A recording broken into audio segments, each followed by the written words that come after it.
हा, नमस्कार डॉक्टर साहेब. हा नमस्कार. शेतकऱ्याला सांगा आणखीन उद्याचा दिवस चान्स आहे. उद्या आणि परवा 2 दिवस 2 दिवस.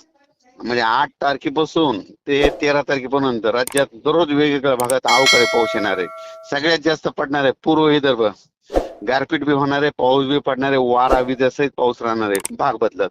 त्याच्यानंतर पश्चिम विदर्भात देखील पाऊस येणार आहे, वारं पाऊस गारपीट देखील राहणार आहे. ते पाऊस पुन्हा मराठवाड्याकडे येणार आहे.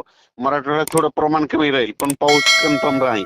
पण सगळीकडे पडणार नाही, भाग बदलत पडणार आहे, आजूबाजूला कुठं ना कुठं पडतच राहणार आहे.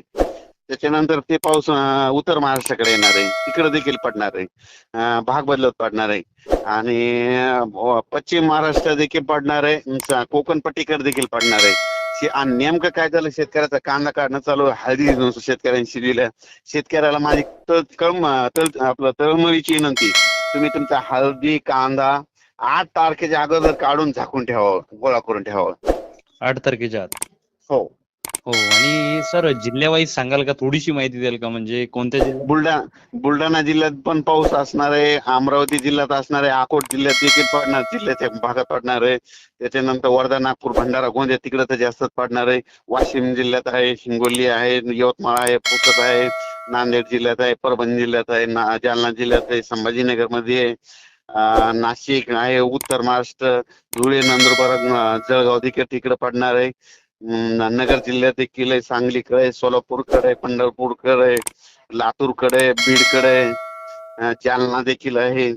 आणि म्हणजे सगळीकडे जिल्ह्यामध्ये अर्ध्या भागात तरी येऊन जाणार आहे पाऊस. बरं. आणि मला विचारत होते की कोल्हापूर, सांगली, सातारा इकडे पडेल का? तिकडे देखील आहे, तिकडे 1-2 प्रत्येक ठिकाणी 1 दिवस येऊन जाणार आहे मध्ये, त्या तितक्या दिवसात मध्ये 8 ते 13 मध्ये.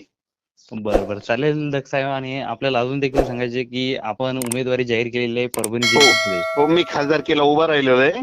आणि परभणी जिल्ह्यातून उमेदवारी दाखल केली. शेतकऱ्याचा एक शेतकरी पुत्र म्हणून उभा केलेला आहे. आणि हे मी उमेदवारी जरी दाखल केली, मी माझं पावसाचं काम चालू ठेवा, शेतकऱ्याची मदत करणं चालू ठेवा. शेतकऱ्यांनी काही चिंता करू नये. तुम्ही बघा, आज रात्री 2-2:30 वाजता मी व्हिडिओ टाकलेला आहे, पाऊस यायला म्हणून शेतकऱ्यांना सतर्क करा.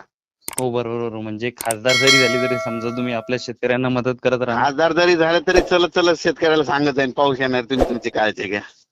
म्हणजे हवामान, म्हणजे राजकीय अंदाजासोबत आता हवामान अंदाज पण देखील आपल्याला मिळतच चालणार आहे. आधी हवामान अंदाज, नंतर राजकीय अंदाज. बरोबर. चालेल. पुढील वाटचालीसाठी आपल्याला शुभेच्छा डॉक्टर साहेब. धन्यवाद. ठेवतो.